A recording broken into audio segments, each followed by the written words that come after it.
미국 고위 당국자가 중국이 미사일 철수를 거부한다면 한국의 핵 개발에 반대하지 않겠다고 공식적으로 언급한 건 이번이 처음입니다. 단순한 외교적 압박이 아니라 사실상 미국이 한국에게 핵 개발의 길을 열어준 발언 아닌가요? 맞습니다. 과거 미국은 동맹국의 핵무장을 절대 금기시했죠. 그런데 이번에는 다릅니다. 표현도 아주 전략적이었어요. 허용한다는 직접적 언급은 피하면서도 막지 않겠다는 방식으로 한국에게 전례 없는 공간을 열어준 겁니다. 저는 이 표현이 굉장히 이례적이라고 생각해요. 지금까지는 미국이 NPT 체제를 지키기 위해 동맹국까지도 철저히 통제해왔잖아요. 그런데 이젠 한국이 핵무기를 갖는 걸 이해한다는 식으로 방향을 바꾼 겁니다. 그렇죠. 그 배경엔 중국의 도발이 깔려 있습니다. DF-26, DF-41 같은 중장거리 미사일들이 한반도는 물론 괌, 일본, 알래스카까지 겨냥하고 있는데 미국 입장에서도 더 이상 방치할 수 없었던 겁니다. 게다가 북한은 이미 핵무기를 가진 상태고 핵실험을 반복하면서 사실상 동북아의 군사 균형을 붕괴시키고 있죠. 그런데도 한국만 무장 해제 상태로 남아있는 건 불공평하지 않나요? 동의합니다. 실제로 한국은 원자력 기술 세계 6위 수준이고 원심 분리기, 고속로 등 핵 개발에 필요한 기술적 기반은 이미 충분합니다. 문제는 정치적 명분과 국제적 허용이었죠. 그런데 이번에 미국이 그 두 가지를 동시에 제공한 셈이에요. 한미동맹 차원에서 봐도 이건 매우 상징적인 전환입니다. 해구산 제공을 넘어 스스로 핵을 개발하고 배치할 수 있는 권한을 주는 건 미국이 한국을 진정한 전략 파트너로 대우하겠다는 뜻 아닌가요? 네, 특히 일본이나 대만이 여전히 핵무장의 제약을 받고 있는 반면 한국은 자주국방을 강화하고 전략적 독립성을 갖출 수 있는 기회를 잡은 겁니다. 이는 미국이 한국을 핵심 기둥으로 보겠다는 전략적 전환이기도 합니다. 그렇다면 이제 중요한 건 한국 정부의 판단입니다. 당장 핵 개발에 착수하자는 목소리도 있지만 신중하게 접근하자는 입장도 존재하죠. 예를 들어 국내 여론조사에선 핵무장을 찬성하는 비율이 70%를 넘기도 했습니다. 그렇죠. 그리고 우크라이나 사례를 보면 더욱 명확해집니다. 과거에 핵을 포기한 대가가 결국 침공이라는 참혹한 결과로 돌아왔어요. 한국도 그런 전철을 밟지 않으려면 최소한 핵 억지력을 구축해야 한다는 목소리가 커질 수밖에 없습니다. 그런데 혹자는 이렇게 말하죠. 핵을 갖는 순간 북한과 똑같은 길을 걷는 것 아니냐? 이에 대해 어떻게 생각하세요? 완전히 다른 이야기입니다. 북한은 국제사회의 신뢰를 저버리며 은밀하게 핵을 개발했고 그 목적도 체제 유지였죠. 하지만 한국은 미국, 나토 등과 공조하여 투명하고 합법적인 억제력을 갖추려는 겁니다. 목표도 방어 중심이고요.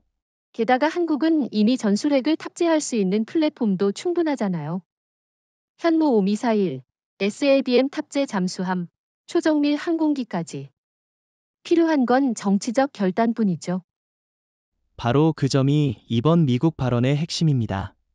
기술은 준비됐고 여론도 지지하고 있으며 국제정세도 명분을 만들어줬어요. 이제 한국이 선택만 하면 됩니다. 중국이 한반도를 겨냥한 미사일 전력을 대규모로 증강하고 있다는 건 이제 공공연한 사실입니다. DF-26, DF-41, 심지어 HGV 기술까지 포함된 신형 미사일이 동북아 전역을 포괄하고 있죠. 맞습니다. 특히 DF-26은 괌 킬러라는 별명이 붙을 만큼 전략적 파괴력을 가진 중거리 탄도미사일입니다. 사거리는 약 4,000km. 한국, 일본, 괌까지 전부 사정권에 들어가고요. 여기에 DF-41은 ICBM으로 최대만 5,000km까지 도달합니다. 즉, 중국이 단순히 방어를 위한 미사일을 배치하고 있는 게 아니라는 거죠. 한반도는 물론 미 본토까지도 타격할 수 있는 능력을 갖춘 상황입니다. 한국 입장에선 이건 심각한 전략적 압박입니다. 더 놀라운 건 배치 위치입니다. 최근 위성사진과 정보기관 보고서에 따르면 중국은 산둥, 랴오닝, 지린 같은 한반도 인접 지역에 DF-26을 집중적으로 배치하고 있어요. 이건 명백하게 한국을 염두에 둔 배치입니다. 그런데 중국은 항상 말로는 우리는 누구도 겨냥하지 않는다고 하죠. 하지만 현실은 다릅니다. 지난해 연말 중국의 DF 계열 미사일 훈련 영상이 국영 CCTV를 통해 공개됐는데 그 목표물 시뮬레이션이 서울과 매우 유사하다는 분석도 나왔습니다. 실제로 미 국방정보국 DIA은 올해 초 보고서에서 중국은 한반도 유사시 한국의 주요 지휘부를 선제 타격하는 계획을 갖고 있다고 명시했습니다. 이는 북한과의 연계 작전을 염두에 둔 동시다발 타격 전략이죠. 중국은 명분 없이 한국을 압박하고 미사일 위협을 고조시키고 있지만 막상 한국이 이에 대응하려 하면 군비 경쟁을 유발하지 말라며 외교적 압박을 가하죠. 이중잣대가 아닐까요? 그게 바로 문제입니다. 한국은 지금까지 북한의 핵 위협에만 집중해왔지만 이제는 후방에서 날아올 수 있는 중국발 미사일을 동시에 고려해야 하는 상황입니다. 일방적인 억제력으론 한계가 있어요. 게다가 중국은 러시아와의 군사 협력을 강화하면서 극초음속 미사일 기술을 빠르게 적용하고 있습니다. 예컨대 DFZF 극초음속 활공체는 기존 미사일 방어 체계를 무력화시킬 수 있습니다. 한국의 패트리엇이나 천궁으로는 대응이 어렵죠. 바로 그렇기 때문에 미국이 한국의 핵무장을 막지 않겠다는 언급을 꺼낸 겁니다. 전통적인 미사일 방어 체계만으로는 안 되고 공격적 억제력을 병행해야 한다는 계산이 깔려 있죠. 한 가지 더 짚고 싶은 건 중국이 미사일 배치 외에도 동북 삼성 지역에서 전자전, 위성 GPS 교란, 통신 차단 등 비대칭 전력도 동시에 증강하고 있다는 점입니다. 맞아요. 한국의 C4ISR 체계를 무력화시키기 위한 시도죠. 결국 중국은 명백히 한국을 하나의 전략적 교란 대상으로 보고 있는 겁니다. 그런데도 우리가 핵무장을 고려하지 않는다면 그건 전략적 자살행위입니다. 결론적으로 말하면 중국의 미사일 위협은 이미 물리적 능력뿐 아니라 정치적 메시지까지 담고 있다는 거군요. 한국이 핵무장 논의를 본격화하면 중국이 과민 반응하는 이유도 여기에 있는 것 같아요. 그렇습니다. 한국이 핵을 갖게 되는 순간 중국은 북핵 문제만이 아니라 남한이라는 합법적 핵보유국과 마주하게 되죠. 그건 지금의 동북아 질서를 뿌리째 흔들 수 있는 파괴력입니다. 미국은 바로 그 점을 이용한 거고요. 이제 더 이상 선택의 여지가 없습니다. 미사일 우산 아래에서 수동적으로 방어할 것인지 아니면 동등한 전략적 억제자로 올라설 것인지. 한국은 그 기로에 서 있습니다. 미국이 중국을 억제하는 전략은 오랜 시간 동안 균형과 동맹 확장에 초점이 맞춰져 있었죠. 하지만 이번에 한국의 핵무장에 대해 사실상 묵인하는 발언은 그 전략이 근본적으로 바뀌고 있음을 의미합니다. 맞습니다. 이전까지 미국은 NPT 체제를 신성불가침처럼 여겼습니다. 핵 확산을 막는 게 최우선 과제였고 동맹국이든 적국이든 동일한 기준을 적용하려 했죠. 하지만 지금은 확산 방지보다 억제의 다변화에 무게를 두고 있어요. 그 배경엔 중국의 팽창이 있겠죠. 군사력뿐 아니라 경제, 외교, 기술 전선까지 동시다발로 확장되는 걸 보며 미국은 더 이상 기존 질서만으론 막을 수 없다고 판단한 것 같아요.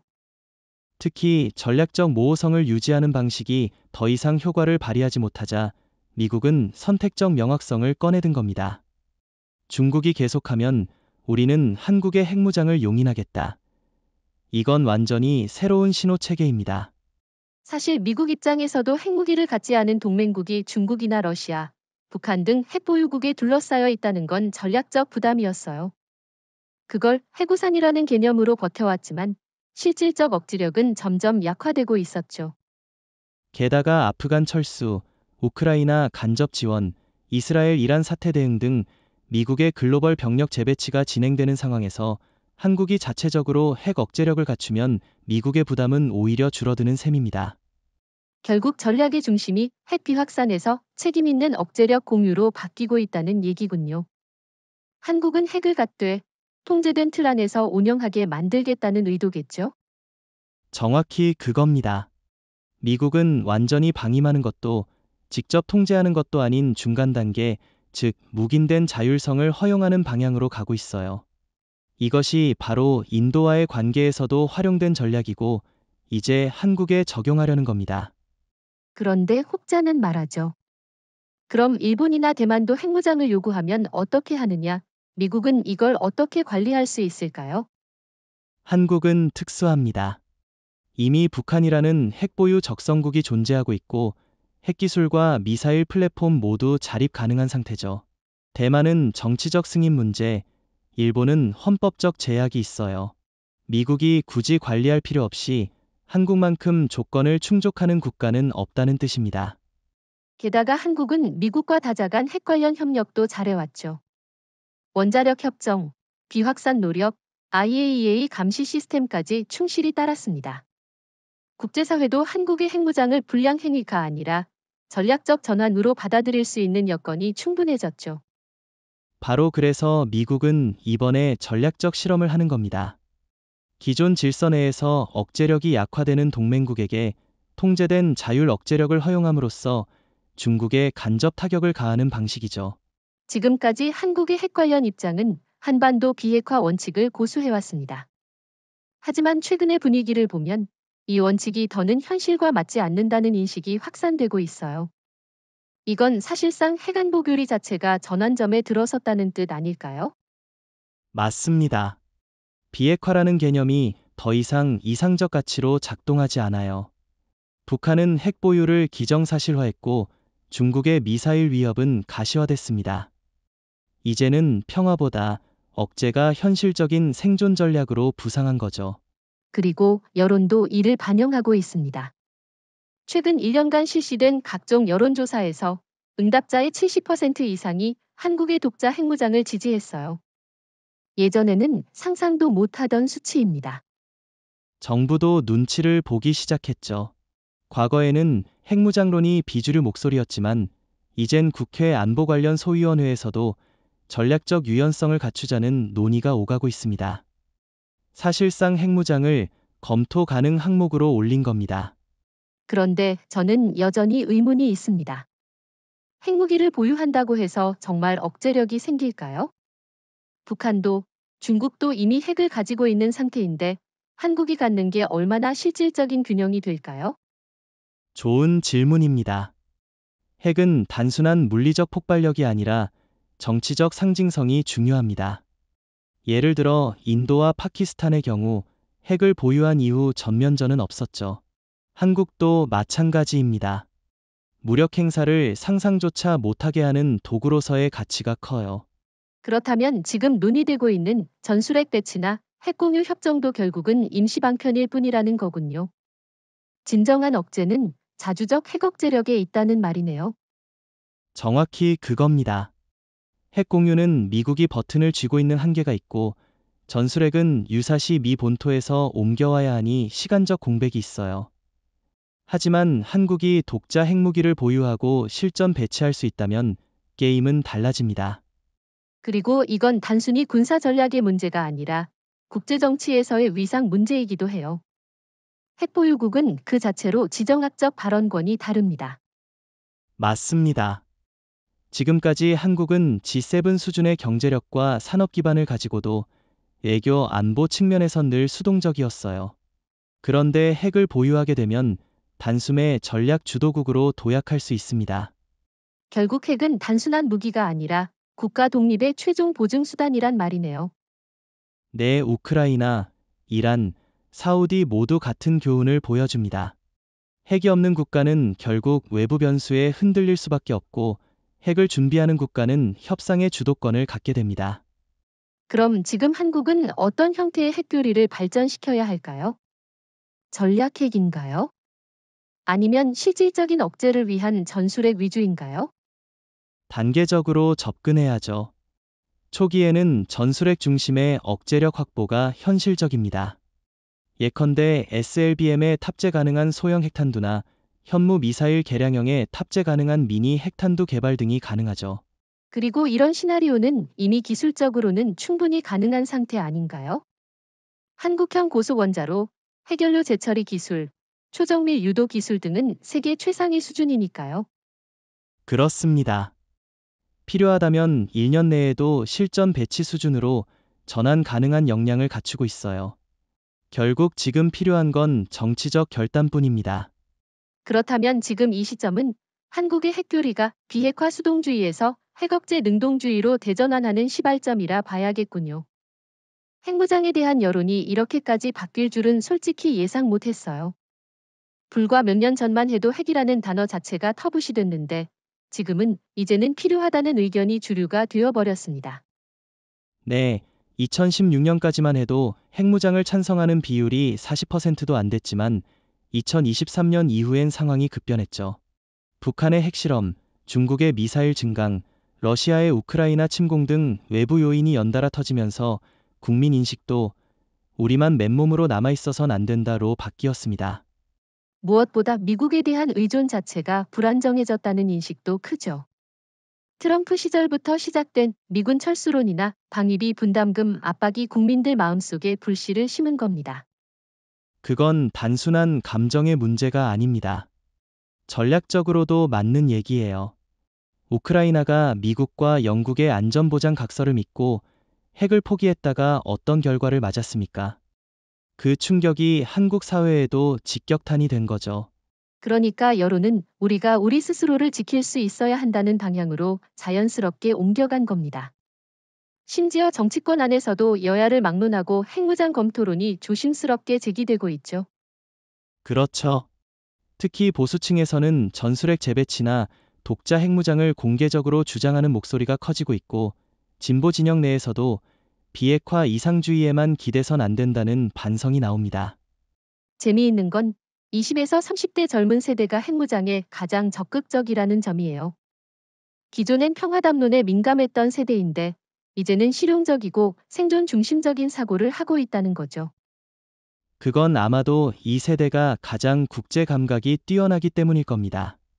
온라인으로 세계 정세를 실시간으로 접하면서 이상보단 현실을 우선시하게 된 겁니다. 그런데 일부 반대 의견도 존재하긴 하죠. 핵무장을 하면 국제적 제재를 받을 수 있다거나 주변국을 자극해 군비 경쟁으로 이어질 수 있다는 우려도 있어요. 맞습니다. 하지만 그 주장도 점점 힘을 잃고 있어요. 왜냐면 이미 북한은 핵을 가졌고 중국과 러시아도 군비를 대폭 증강하고 있죠. 우리가 하지 않으면 평화가 유지된다는 전제 자체가 깨지고 있는 거예요. 게다가 한국이 핵을 갖는다고 해서 국제사회가 일방적으로 제재를 가할 수 있을지도 의문이에요. 경제적, 기술적으로 세계 10위권이고 핵 비확산 노력에도 협조적이었던 나라 아닙니까? 그리고 핵무장을 통해 한반도 안정에 기여할 수 있다는 논리를 제시한다면 오히려 주변국의 평가도 바뀔 수 있어요. 인도처럼요. 결국 여론이 변했다는 건 단순한 감정이 아니라 국제정세와 전략 환경의 변화에 따라 국민이 스스로 판단한 결과라는 거군요. 그렇습니다. 더 이상 미국만 믿고 기다릴 수는 없다는 게 한국 사회 전체의 분위기가 됐고, 그것이야말로 핵무장 논의가 일회성이 아니라 구조적인 흐름이라는 증거입니다. 이제 중요한 건 정부의 리더십이죠. 여론은 움직였고 전략 환경도 무르익었습니다. 주저하면 타이밍을 놓칠 수 있어요. 그리고 국민들은 이제 기다리지 않겠죠. 정치가 시대를 이끌지 못하면 결국 시대가 정치를 밀어붙이게 될 겁니다. 한국이 핵무장을 본격적으로 논의하게 되면 가장 먼저 긴장하는 국가는 일본과 대만일 겁니다. 특히 일본은 헌법상 핵무장이 어렵다고 알려져 있지만 내부에선 이미 심각한 위기의식을 느끼고 있죠. 맞아요. 일본 내 일부 보수 정치인은 한국이 핵을 갖는 순간 일본도 더 이상 핵 없는 억제력에 의존할 수 없다며 노골적인 핵무장 논의를 꺼내고 있습니다. 요미우리 신문과 산케이 신문 같은 보수 언론도 최근 들어 핵 공유를 넘은 핵자주권 논문을 다루고 있어요. 그런데 일본은 실제로 핵무장을 할 수 있을까요? 기술적으로야 가능하겠지만 정치적, 법적 장벽이 너무 크지 않나요? 기술적으로는 하루아침에도 가능하다고 봐야죠. 일본은 플루토늄 보유량이 45톤 이상이고 핵폭탄 수백 개를 만들 수 있는 수준입니다. 하지만 정치적으로는 국내 반핵 정서와 아시아의 역사적 민감성 때문에 쉽지 않죠.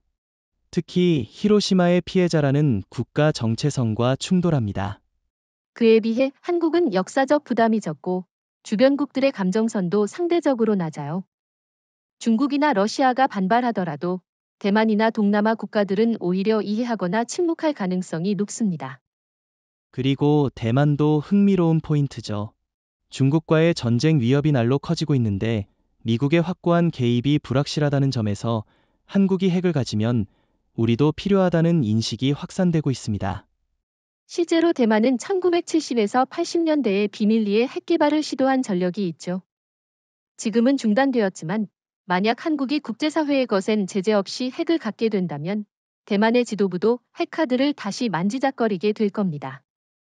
그런데 여기서 중요한 건 한국의 핵무장이 단순한 확산 촉진자가 아니라 질서 재편의 트리거로 작용할 수 있다는 겁니다. 기존의 미국 단일 우산 체제에서 동북아 국가들이 자율적 억제력을 갖추는 다극화 질서로 가는 전환점이죠. 일본도 이제 한국을 과거처럼 군사적으로 열세인 나라로 볼 수 없게 되는 거군요. 사실 그간 일본 우익은 한국을 경시해왔는데 핵 억제력을 갖춘 순간 모든 구도는 달라질 겁니다. 특히 아시아 지역 내 군사 주도권 경쟁에서 한국의 위상이 비약적으로 올라갑니다. 경제력은 이미 G7급이고 기술력도 세계 최고 수준인데 여기에 전략 억제력이 더해지면 일본은 안보적으로도 밀릴 수 있다는 공포를 느낄 수밖에 없죠. 그렇다면 일본은 핵 자체보다도 한국의 전략적 독립에 더 큰 위협을 느낄 수도 있겠군요. 미국과 동등한 핵 파트너가 되어가는 한국은 일본에게 불편한 그림일 테니까요. 그래서 일본은 공식적으로는 비핵화 원칙을 유지하겠지만 비공식적으로는 미일 핵 공유 강화, 미사일 방어 확장, 그리고 ICBM 기반 시설 확대 등 다층적 대응에 들어갈 겁니다. 대만은 그보다 조심스럽겠지만 더 절박하죠. 우크라이나 전쟁 이후 우리도 핵이 있었다면 중국이 함부로 못했을 것이라는 인식이 젊은 층에 퍼졌어요. 그리고 한국이 핵을 갖게 되면 중국 입장에서 북핵 견제에 이어 남핵 대응까지 이중 부담이 발생하죠. 대만은 그걸 보고 자극을 받을 수밖에 없습니다.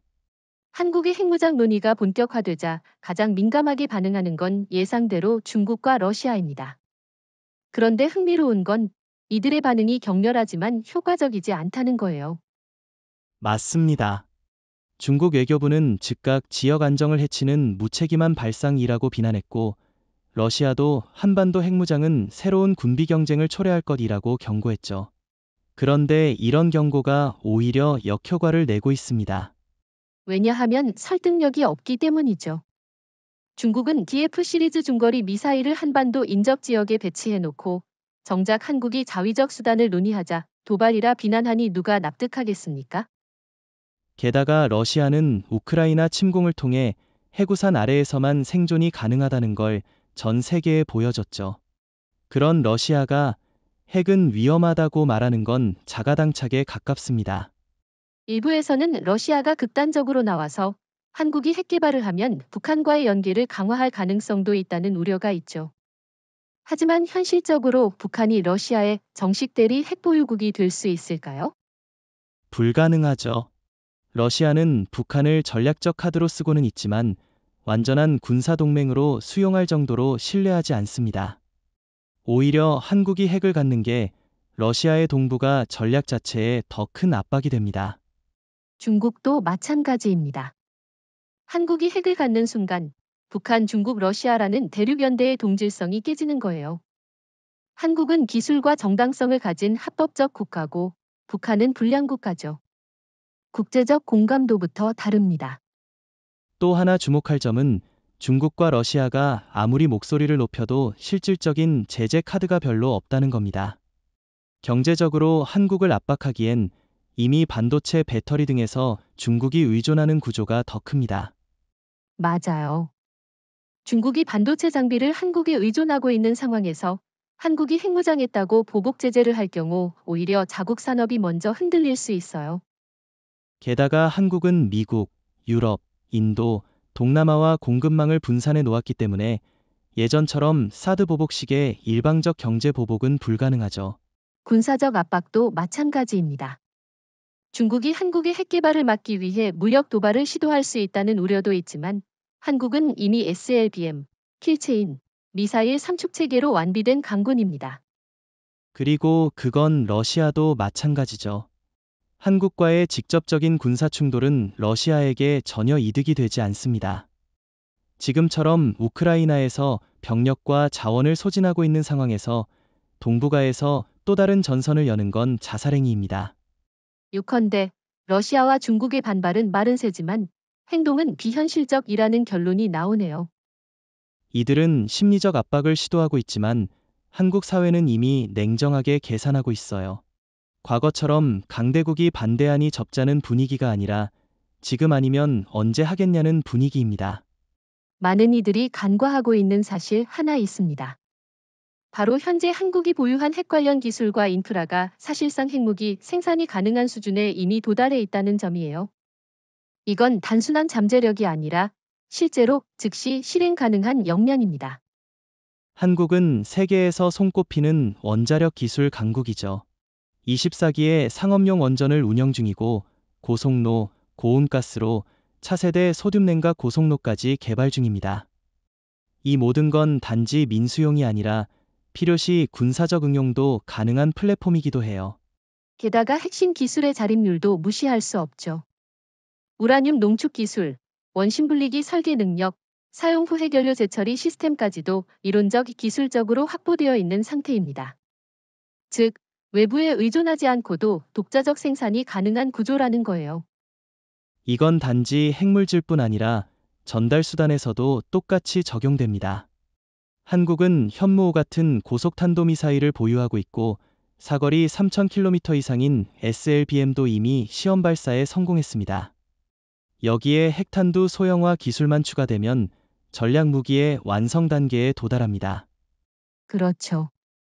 한국은 지금까지 국제적 의무를 충실히 따랐기 때문에 핵 개발을 실천에 옮기지 않았을 뿐이지 기술적 제약이 있어서 못했던 건 아닙니다. 이는 이란, 북한, 심지어 인도보다도 훨씬 앞선 조건이에요. 그리고 단순한 보유가 아니라 전장 통합 능력도 갖추고 있습니다. C4ISR 체계에 기반한 정밀 타격 네트워크, 사전 이협 탐지 시스템, 초정밀 유도 체계까지 연계가 되어 있어요. 핵무기를 실전에 투입 가능한 구조가 이미 존재하는 셈입니다. 게다가 한국 해군은 이미 3,000톤급 도산한 창호급 잠수함에 SLBM 발사관을 탑재했죠. 이건 미국과 프랑스조차 극찬한 기술입니다. 만약 여기에 핵탄두가 들어간다면 중국과 북한 모두는 깊은 고민에 빠질 수밖에 없습니다. 중국 입장에서 본다면 한국이 SLBM을 통한 2차 타격 능력까지 갖추게 되는 겁니다.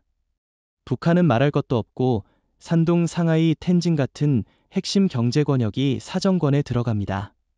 단지 군사적 억제가 아니라 정치, 경제적 레버리지를 얻게 되는 거죠. 미국도 이를 알고 있기에 한국의 핵무장 시나리오를 전면 봉쇄하지 않는 겁니다. 한국의 능력이 단순한 선언에 그치지 않고 곧바로 실전적 수준으로 전환 가능한 기술적 토대를 갖고 있다는 점이 오히려 미국에게도 신뢰 요인이 되는 겁니다. 또 하나 주목해야 할 건 한국의 방산산업이 이 핵무기 시스템을 자국 내에서 통합 개발하고 운영할 수 있는 체계적 능력을 갖고 있다는 사실입니다. 하나에어로스페이스, LI진엑스원, 한국원자력연구원, ADD 같은 기관들이 이미 충분한 인프라를 보유하고 있죠. 이건 단순한 과학기술이 아니라 주권 기반 억제력의 완성입니다. 외부 승인 없이도 개발 가능하고 외부 눈치를 보지 않고도 배치 가능한 구조를 한국은 이미 가지고 있다는 뜻입니다. 그리고 이 모든 기술과 인프라가 국제 규제 틀 안에서 개발되어 왔다는 것도 중요한 포인트입니다. 즉, 한국은 규범을 지키면서도 언제든 전략적 전환이 가능한 이중 경로를 확보해온 국가입니다. 지금까지 한국의 핵무장 논의는 한미동맹이라는 틀 안에서 다뤄졌지만 최근 들어선 NATO, 특히 동유럽 국가들과의 연계가 핵무장 정당성을 강화하는 새로운 축으로 떠오르고 있어요. 맞아요. 특히 주목해야 할 국가는 바로 폴란드입니다. 최근 몇 년간 한국과의 방산 협력을 폭발적으로 확대해온 유럽 내 핵심 안보 파트너죠. K2 전차, K9 자주포, FA50 경공격기까지 대규모 계약을 체결한 건 단순한 무기 구매가 아닙니다. 실제로 그 배경에는 전략적 자율성을 추구하려는 NATO 동부전선 국가들의 의도가 있었죠. 미국 중심의 방위 체계만으론 러시아를 억제할 수 없다는 판단 속에서 한국과의 협력이 NATO 안에서 독자 전력 확보의 대안으로 떠오른 겁니다. 그리고 여기서 중요한 건 폴란드가 최근 핵 공유에 대해 공개적으로 언급했다는 겁니다. 미국에 B-61 전술핵을 배치해달라고 요청했는데 이건 단지 배치의 문제가 아니라 핵기조 참여국으로 NATO 내 위상을 끌어올리겠다는 신호예요. 그렇다면 만약 한국이 독자 핵무장을 선언하더라도 폴란드를 비롯한 동유럽 국가는 이를 강하게 비판하진 않겠군요. 오히려 자국 안보 논리에 맞는 일종의 정당성 강화 도구로 삼을 수도 있습니다. 그럴 가능성이 큽니다. 특히 루마니아, 체코, 슬로바키아 같은 국가는 한국과의 방산 협력 확대를 검토 중이고 미국의 핵 우산에만 의존하기엔 지역 위협이 너무 커요. 이들 국가가 핵무장을 선택한 한국과의 협력을 중단할 이유는 없습니다. 게다가 NATO의 공식 입장도 유연해졌습니다. 프랑스, 영국처럼 자체 핵전력을 갖고 있는 국가도 있고 핵 공유 체계 하에 벨기에, 독일, 이탈리아, 터키 같은 국가들이 미국 핵을 배치하고 있어요. 한국도 아시아형 핵 파트너로 편입될 여지가 생긴 거죠. 바로 그 지점에서 미국이 한국의 핵무장을 묵인하는 전략이 더 설득력을 갖게 됩니다. 아시아판 NATO 확장을 고려할 때 한국의 자주적 핵 억제력은 오히려 미국의 글로벌 전략 유연성을 높여주는 요소가 되니까요. 그리고 한국은 폴란드와 MRO 체계를 공동 구축하고 있고 유럽 내에서 유일하게 NATO 기준 전투 장비 생산 정비 거점을 보유한 아시아 국가가 됐어요. 이건 단순한 군수 지원을 넘어 전시 전략 전환까지 고려한 구조입니다. 즉, NATO의 동부전선이 한국산 무기로 구성되어 가고 있는 지금 한국이 핵 보유국으로 인정받는 시점은 NATO 내부에서도 불편한 변화가 아니라 필요한 확장으로 여겨질 수 있습니다. 한편 미국은 이미 폴란드를 통해 이런 구도를 테스트하고 있습니다. 예컨대 미사일 방어망 구축, 핵탄두 운반 수단의 공동 운영, 그리고 비공식적 핵전략 연습 시나리오까지 함께 훈련하고 있죠. 그렇다면 한국이 핵무장을 선언하더라도 이 흐름을 방해하는 세력은 중국, 러시아, 그리고 일부 서유럽 국가에 불과할 겁니다.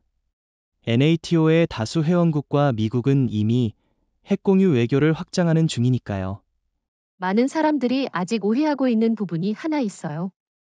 미국이 한국의 핵무장을 허용하면 NPT 위반 아니냐는 주장인데 사실 미국은 아주 교묘하고도 전략적인 방식으로 법적 책임을 피하고 있습니다. 그렇죠. 미국은 결코 우리가 핵무기를 제공하겠다거나 한국의 개발을 돕겠다고 말하지 않았어요. 단지 우리는 막지 않겠다는 입장을 통해 간접적으로 정당성을 부여하는 방식이죠. 법적으론 침묵이고 정치적으론 지지입니다. 이건 과거 인도와의 사례에서도 비슷하게 나타났습니다. 인도는 NPT 미가입국으로 자체 핵실험을 감행했지만 미국은 이를 제재하기보단 전략적 파트너로 받아들였어요. 핵무기를 만든 뒤 정당화된 첫 사례였죠. 그런 맥락에서 보면 미국이 한국에 대해 적용하는 건 선인정 후관리입니다. 즉, 내가 먼저 결단하면 우리는 공식적으로 방해하지 않고 이후에 외교 군사적 틀 속에서 흡수해주겠다는 식입니다. 그러면 미국은 NPT 체제를 유지하면서도 자국 이익에 맞는 국가에 대해선 핵무장을 사실상 승인하는 셈이군요. 문서엔 없지만 행동엔 담긴 승인 방식이네요. 게다가 미국은 지금 이 전략을 통해 중국을 압박할 수 있습니다. 중국이 계속 핵전력을 강화하고 북한을 묵인한다면 우리는 동맹국의 핵 자율권을 막지 않겠다. 중국은 핵을 줄이기 전까진 아무 말도 못하게 되는 구조죠. 굉장히 계산된 압박 방식입니다. 더군다나 미국은 내부적으로도 이를 핵 확산이 아니다고 주장할 근거를 만들고 있죠. 왜냐하면 핵 기술을 넘긴 것도 아니고 핵물질을 제공한 것도 아니니까요. 실제로 한국은 이미 자력으로 핵 개발이 가능한 수준입니다. 미국이 도와주지 않아도 기술적, 경제적으로 독립적이에요. 그러니까 미국 입장에서는 우리는 아무것도 안 했다고 말할 여지가 충분한 겁니다. 또 하나 흥미로운 건 미국이 국제사회에서 한국의 핵무장을 정당화할 논리도 어느 정도 준비해놨다는 점입니다. 예컨대 억제력의 공백, 북핵에 대한 자위권 행사, NPT 체제의 구조적 한계 같은 것들이죠. 그리고 결정적으로 미국은 한국이 핵을 갖는다면 우리는 그것이 확산이 아니라 균형이라고 본다는 메시지를 비공식적으로 전달하고 있어요. 특히 의회 보수파나 싱크탱크들은 한국의 핵무장을 전략적 당연성이라고 표현하죠. 그럼 미국의 전략은 명확하군요. 한국의 핵무장을 저지하지 않되 이를 공식적으로 지원하지도 않으며 나중에 상황이 성숙해지면 정책적 수용으로 전환하겠다는 이중 전략입니다. 맞습니다. 이건 트럼프든 바이든이든 관계없이 미국 안보 전략의 흐름입니다. 특히 중국과의 대결이 장기화되는 만큼 미국은 아시아에서 제2의 핵기둥을 확보하고 싶어 해요. 그게 바로 한국이죠. 우크라이나의 사례는 오늘날 한국에게 보내는 가장 강력한 경고장이에요. 세계 3위의 핵무기 보유국이었던 우크라이나가 스스로 무장을 해제하고 평화 보장을 약속받았지만 결국 그 약속은 종이 쪼가리에 불과했다는 걸 증명했죠. 정확히 말하면 1994년 부다페스트 양해각서가 그 사례죠. 미국, 러시아, 영국이 우크라이나의 안보를 보장하겠다며 서명했지만 2014년 크림반도 강제 병합, 그리고 2022년 전면 침공까지 아무런 실제 군사 개입도 없었습니다. 그렇기 때문에 지금 한국이 기대고 있는 미국의 해구산도 절대적인 보장은 아니라는 거죠. 아무리 조약이나 선언이 있어도 진짜 중요한 건 물리적 억제력이에요. 스스로를 지킬 힘이 없으면 결국 타인의 약속은 공허한 외침이 될 뿐입니다. 바로 그 점 때문에 우크라이나를 교훈 삼자는 목소리가 한국에서도 커지고 있어요. 전수방위, 비핵화 원칙 같은 이상주의적 사고에서 벗어나야 한다는 겁니다. 왜냐하면 국제 질서는 정의가 아닌 힘에 의해 움직이니까요. 또 흥미로운 건 1994년 당시 한국도 비슷한 시점에 북핵 위기와 한반도 안보 재정립 이슈를 겪고 있었다는 점입니다.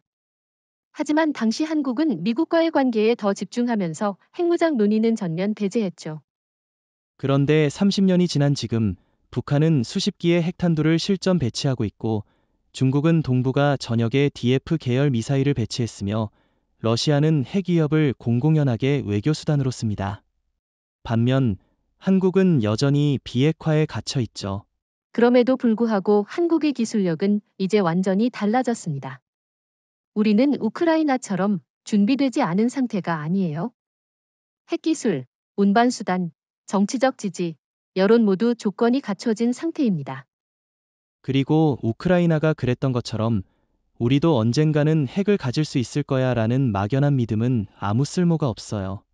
억제력은 시점과 속도가 생명입니다. 늦으면 존재할 이유도 없죠. 실제로 우크라이나가 핵을 유지했다면 러시아가 침공했을까? 대부분의 전략가들은 그럴 가능성은 극히 낮다고 말합니다. 왜냐하면 핵이란 건 상대에게 불확실한 재앙을 상기시키는 장치이기 때문이죠. 한국도 그 불확실성을 가질 필요가 있어요. 지금까지는 한국은 절대 핵을 안 만든다는 확신을 주변국에게 줬지만 이제는 한국이 핵을 갖고 있을 수도 있다는 모호함을 전략적으로 이용해야 할 때입니다. 게다가 러시아는 우크라이나 사태 이후 핵 보유국의 특권을 노골적으로 과시하고 있어요. 미국과 NATO는 핵전쟁을 피하기 위해 전면 개입을 피했고 결국 핵무기를 가진 자만이 협상 테이블 위에서 주도권을 쥐게 됐습니다. 그건 남의 일이 아니에요. 한반도에서 유사한 상황이 벌어졌을 때 미국이 과연 한국을 위해 전면전을 감수할 수 있을까요? 트럼프 같은 인물이 다시 등장하면 철수 결정도 얼마든지 가능하죠.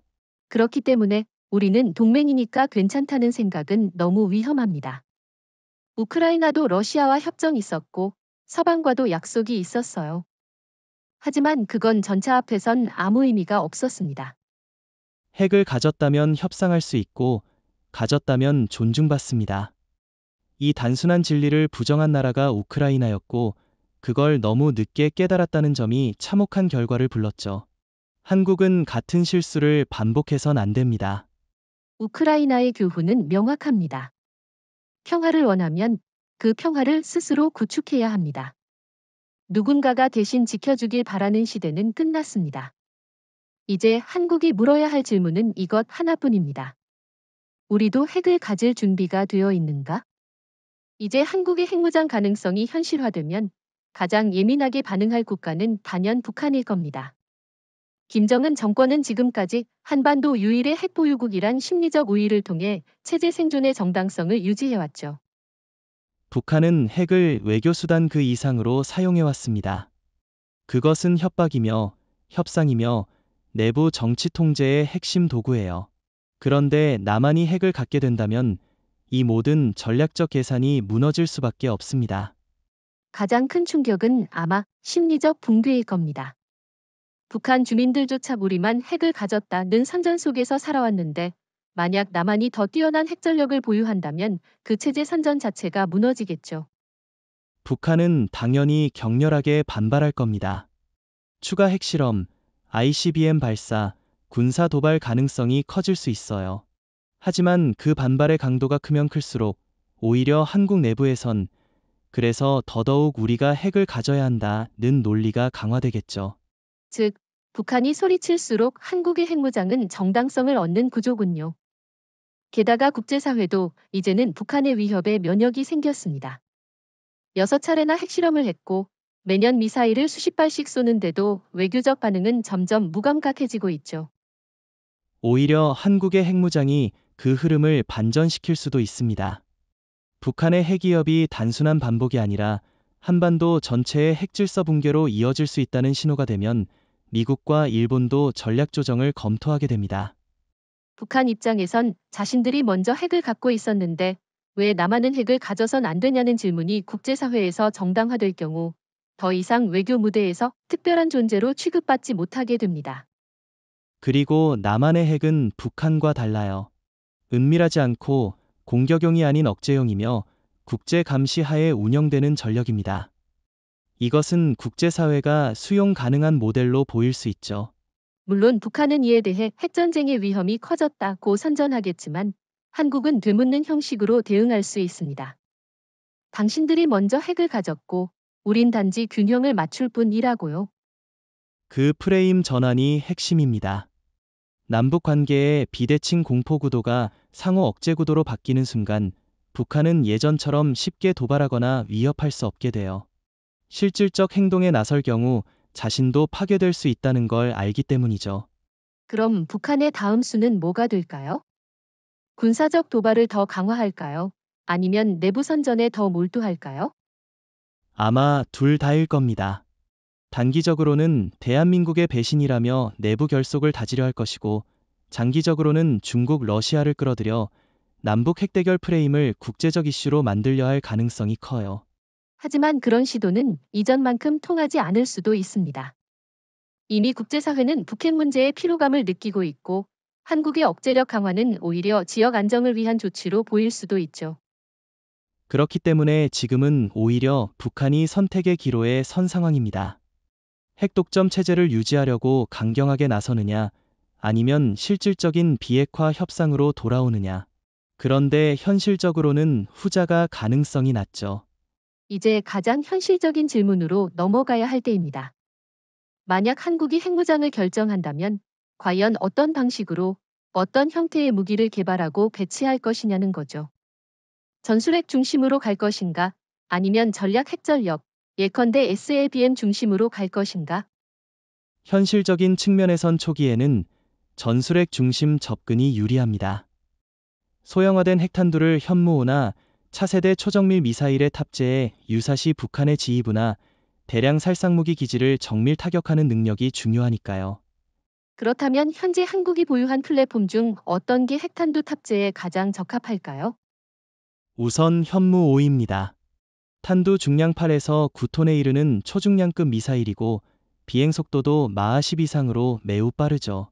기존 재래식 탄두 대신 50KT급 전술 핵탄두를 탑재한다면 단일 타격으로도 지하 벙커 제거가 가능합니다.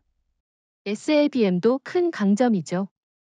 도산 안창호급 잠수함에 탑재되는 SLBM은 이미 시험 발사에 성공했고 장보고 세배치 이부터는 10기 이상의 발사관을 갖추게 됩니다.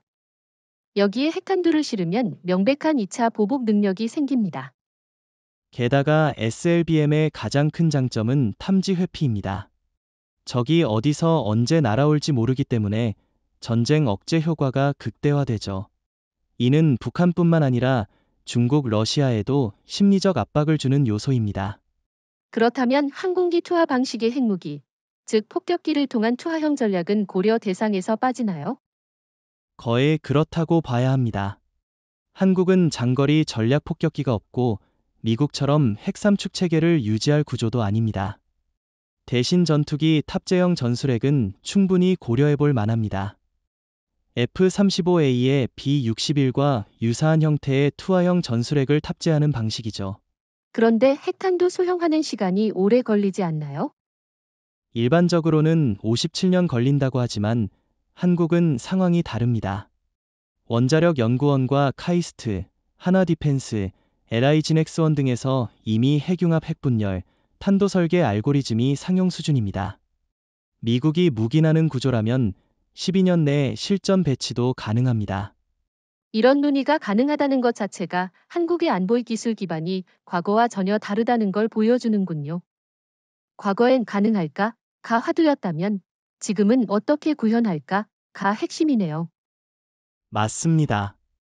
그리고 정부가 선택할 수 있는 배치 방식도 다양해졌습니다. 상시 배치, 이동형 발사대, SLBM 잠수함 분산 배치, 그리고 공중기지와 지하 탄약고를 병행하는 방식까지. 전술핵으로 시작해 SLBM으로 확장하고 이후 ICBM은 선택적으로 검토하는 3단계 로드맵도 가능하겠군요. 실제로 그게 가장 현실적이고 효율적인 시나리오입니다. 단기 억제, 중기 확장, 억제, 장기 전략 억제. 이 순서를 따라가면 외교적 충격도 최소화하면서 단계적으로 전력을 완성할 수 있어요. 그리고 이런 방식은 미국에도 부담을 주지 않습니다. 한국이 핵을 갖되 절차적 안정성을 유지하고 확산 위험을 통제 가능한 구조로 보여준다면 오히려 미측에서도 위험한 파트너가 아니라 책임 있는 억제 국가로 받아들일 수 있겠죠.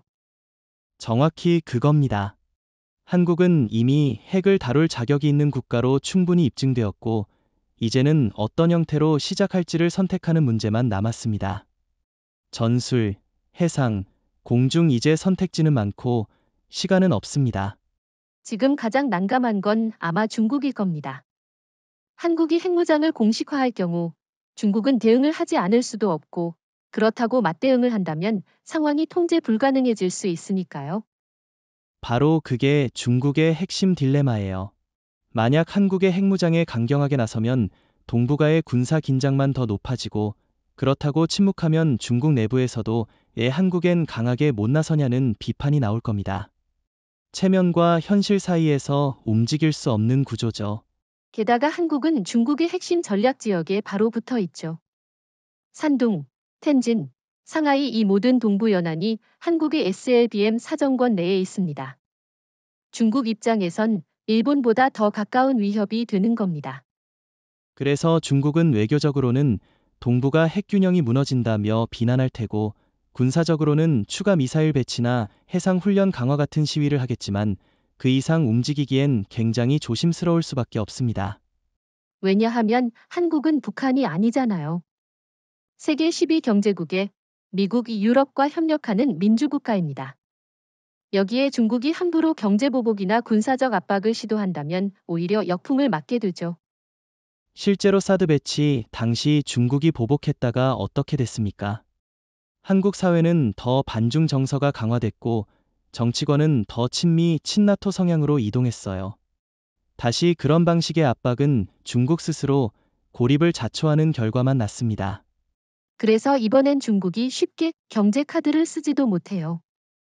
지금 중국 내수도 위축되고 있고 청년 실업률, 부채 문제, 미국과의 무역 전쟁 등으로 리스크가 큰데 한국과의 관계마저 악화되면 너무 많은 전선을 동시에 떠안게 되죠.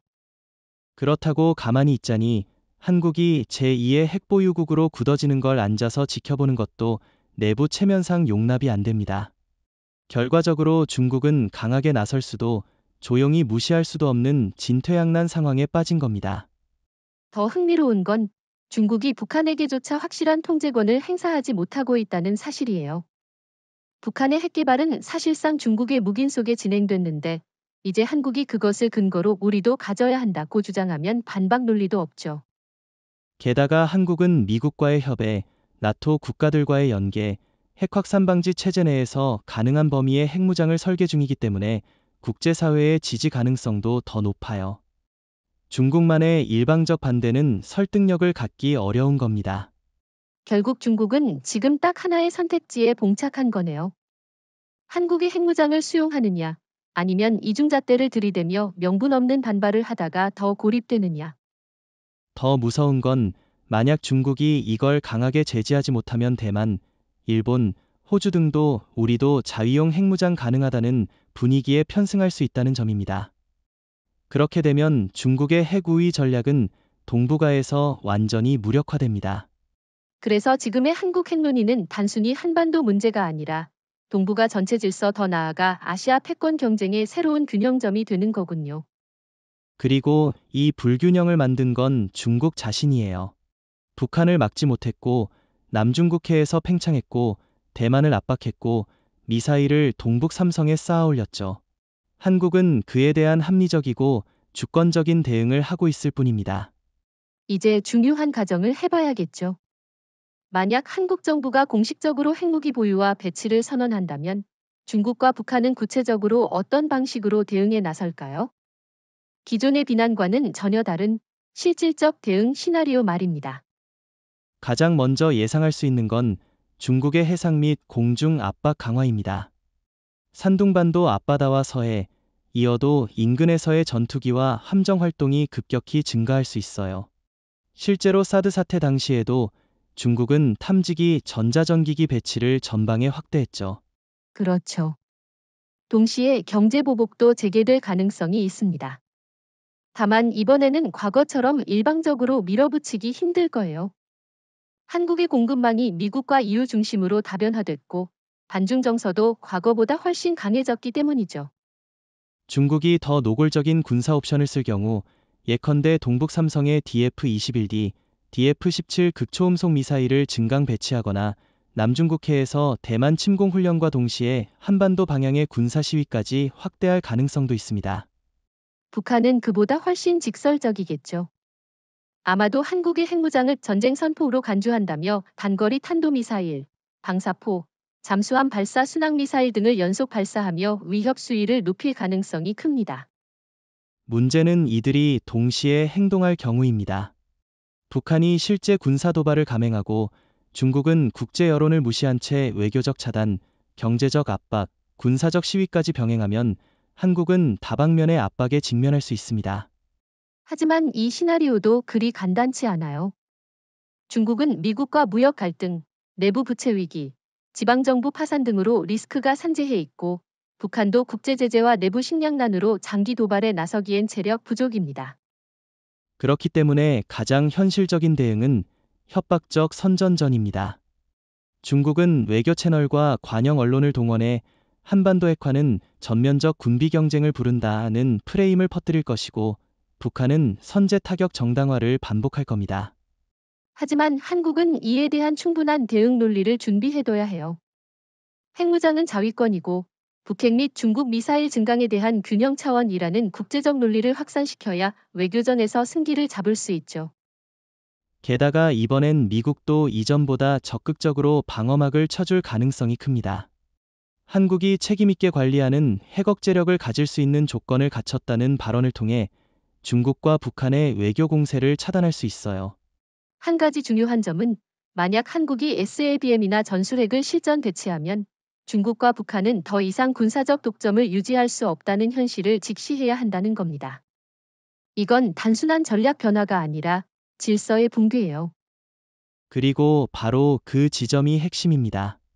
한국의 핵 보유는 단지 한 국가의 무장 문제가 아니라 동북아 권력 구도의 중심축이 한쪽으로 옮겨가는 현상입니다. 중국과 북한은 지금까지 이 구도를 독점했지만 이제부터는 아닙니다. 이제 모든 퍼즐이 맞춰졌습니다. 한국은 기술적으로도 전략적으로도 정치적으로도 핵무장을 실현할 수 있는 시점에 도달했고 미국은 그것을 막지 않겠다는 입장을 표명했습니다. 우리는 지금 단순한 전환이 아닌 하나의 시대가 끝나고 새로운 시대가 열리는 문턱에 서 있는 거죠. 맞습니다. 이건 단순히 무기 하나를 갖는 문제가 아닙니다. 이건 전략적 주권을 선언하는 순간이에요. 더 이상 주변 강대국의 핵 위협에 수동적으로 반응하는 시대는 끝났습니다. 한국은 스스로 위협을 억제할 수 있는 능력을 갖춘 주체국가로 도약하고 있습니다. 그동안 우리는 한미동맹, 국제비확산체제, 남북관계라는 삼각틀 속에서만 안보를 해석해왔습니다. 하지만 이제는 동맹에 의존하는 방어가 아니라 동맹을 보완하는 자립이라는 전략적 사고로 옮겨가야 할 때입니다. 그리고 그 중심엔 핵무장이 있습니다. 핵이 모든 문제를 해결하진 않지만 그 어떤 협상에서도 마지막 카드를 쥐고 있는 국가만이 판을 바꿀 수 있죠. 한국은 이제 그 마지막 카드, 즉 국가의 생존과 존엄을 스스로 지킬 수 있는 수단을 손에 넣으려 하고 있습니다. 정치권도 변화의 조짐을 보이고 있습니다. 과거엔 핵무장 발언이 외교적 금기처럼 여겨졌지만 이제는 여야를 막론하고 전략적 자율성에 대한 공감대가 형성되고 있어요. 국민 여론도 이에 압도적으로 찬성하고 있습니다. 결국 남은 건 정부의 결단입니다. 선택의 시간이 무한정 주어지진 않아요. 미국 대선, 북한의 군사행동, 중국의 대응 속도 등 외부 변수는 계속 바뀔 겁니다. 그렇기에 가장 유리한 타이밍을 잡는 전략 감각이 필수입니다. 지금이 바로 그 타이밍일 수 있습니다. 미국의 묵인, 국제사회의 수용, 내부 기술력의 완성, 국민적 지지 이 네 가지가 동시에 충족되는 시기는 자주 오지 않습니다. 더욱이 한국은 단순한 군사국가가 아닙니다. 민주주의, 첨단 기술, 투명한 시스템을 갖춘 나라로서 책임 있는 핵보유국이 될 수 있는 조건을 모두 갖추고 있습니다. 국제사회가 우려하기보단 기대할 수 있는 핵무장 모델인 셈이죠. 이건 역사적 기회입니다. 한반도를 둘러싼 냉전 구조와 군사력 비대칭의 굴레에서 벗어나 한국이 동북아 전략의 중심에 서는 전환점. 단지 억제를 위한 도구가 아니라 대한민국이라는 국가가 스스로의 운명을 선택할 수 있는 순간입니다. 그리고 지금 우리는 그 선택 앞에 서 있습니다. 세계는 한국을 주목하고 있고 적들은 긴장하며 반응하고 있으며 동맹은 조용히 미소 짓고 있습니다. 핵무장은 종착점이 아닙니다. 그것은 시작점입니다. 이제부터 우리는 누구에게도 의존하지 않고 스스로를 지킬 수 있는 전략적 독립국가로 진정한 글로벌 리더로 나아가야 합니다. 한국의 핵은 전쟁을 위한 것이 아니라 전쟁을 막기 위한 것입니다. 그리고 그 억제력은 이제부터 우리가 만들어 나가야 합니다.